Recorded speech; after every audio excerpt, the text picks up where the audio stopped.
नमस्कार दोस्तों, कैसे हो आप सब। आप सबका एक नई ब्लॉग में फिर से स्वागत है।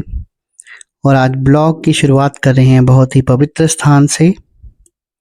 महाशिवरात्रि के बाद इस स्थान में जाने का सौभाग्य प्राप्त हुआ और पता नहीं था कि हमारे लोकल इलाका में, जहाँ पे हम लोग रह रहे हैं, पास में ही ये इलाका है।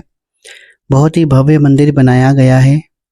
शिवलिंग बहुत सुंदर लग रहा था और साथ में ही नाग देवता की भी मूर्ति बनाई गई थी। और मंदिर में जो नक्काशी की गई है वो प्राचीन और मॉडर्न नक्काशी का समन्वय था और देखकर बहुत ही अच्छा लगा। और जब दिन की शुरुआत इतनी अच्छी हो जाए तो सारा दिन जो है वो अच्छा निकलता है। बहुत ही अच्छी शुरुआत थी और मैं ये दावा करता हूँ कि जो मंदिर यहाँ बनाया गया है, जिस तरह की नक्काशी है, जिस तरह की भगवान शिव की पिंडी बनाई गई है और नाग देवता को स्थापित किया गया है, शायद ये हमारे इलाके में हो। और साथ में माता पार्वती, माँ दुर्गा, माँ काली का जो रूप हैं, माँ पार्वती के सारे रूप हैं, उनका मंदिर भी स्थापित किया गया था। बहुत ही भव्य मूर्ति थी और प्रांगण जो है बहुत अच्छा लग रहा था। और एक बहुत ही पुराना पीपल का पेड़ जो है वो प्रांगण में जो है वो था। मंदिर बहुत ही सुंदर है। ऐसा मंदिर हमारी लोकेलिटी में भी नहीं है। और फिर हम लग गए काम पर। छोटा सा बच्चा कैंप में चेकअप के लिए आया था, जिसके माइलस्टोन्स अच्छे थे और माँ के साथ नज़रें भी मिला रहा था। फिर हम काम करने के बाद पहुँच गए अपने सिविल हॉस्पिटल इंदौरा में, जहाँ पर बिल्डिंग का काम जो है बहुत ज़ोरों शोरों से लगा हुआ है।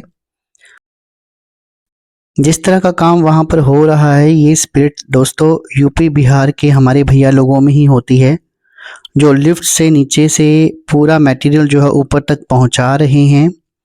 और इतनी बड़ी बिल्डिंग उन्होंने कुछ ही महीनों में खड़ी कर दी है। ऐसी स्पिरिट हमारे लोगों में शायद ही होगी। तो ये नज़ारा देखकर मैं पहुंचा घर, और घर पहुंचा तो बच्चे शैतानी कर रहे थे। वो खेल रहे थे एक कार्डबोर्ड के डिब्बे में। कभी ईत उसके अंदर बैठ रहा था तो कभी उसकी बहन बैठ रही थी। अब बहुत दोनों शैतान हो गए हैं और काफ़ी देर तक ये खेल चलता रहा। फिर ईहित ने अपनी बहन को उस कार्डबोर्ड के डिब्बे में बंद कर दिया और अपनी बहन के साथ वो खेल रहा था। तो ये खेला काफ़ी टाइम तक चलता रहा और हमने भी खूब इन्जॉय किया। फिर जैसे ही ऊपर रूम में मैं पहुंचा तो कपड़े जो हैं वो बहुत बिखरे पड़े थे रूम में, क्योंकि कपड़ों की धुलाई की गई थी, उनको अब तय लगाना था। और ईहित जो है उनके ऊपर बैठकर कूद रहा था। फिर शाम को हमें कहीं से धाम आ गई, हमने धाम खाई। तो आज के ब्लॉग में बस इतना ही। कल फिर मिलेंगे एक नए ब्लॉग के साथ। शुभ रात्रि, गुड नाइट। तो हम कर लेते हैं अपने डिनर को एंजॉय। कल फिर से मिलेंगे। Bye bye.